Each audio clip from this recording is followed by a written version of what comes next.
আজকে আমি তোমাদেরকে দেখাবো আমাদের একটা জমিতে কত রকমের সবজি চাষ করছি।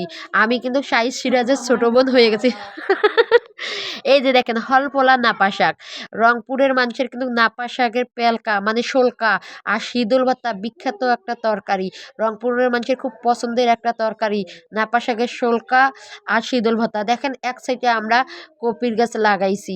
আমি তোমাদেরকে দেখাবো আমরা কোথায় কোথায় কি গাছ লাগাইছি। এখানে দেখেন আমরা সবুজ শাক লাগাইছি। আমরা কিন্তু নিজস্ব জমির সবজি খেয়ে থাকি। এখানে দেখেন আমরা আলু গাড়ছি, ঝাউ বিলাতি আলু। এখানে দেখেন আমরা রসুন গাড়ছি। আমরা নিজস্ব জমি সব কিছু খেয়ে থাকি। এটা লাউ শাক গাড়ছি এক সাইডে।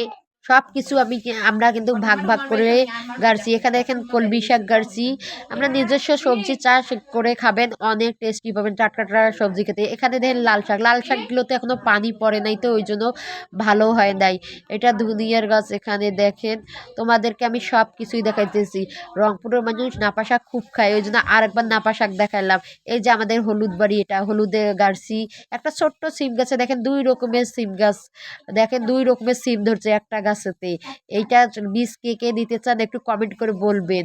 আমি পুরা জমিটা তোমাদেরকে দেখাবো। এই যে ঢেঁড়স গাছ লাগাইছি আমি এখানে। আর এক সাইডে আমরা দেখেন নবিয়ার গাছ, কেউ বটবটি বলে, আর রংপুরের মানুষ কিন্তু নবিয়া বলে থাকি আমরা বটবটি খেয়ে।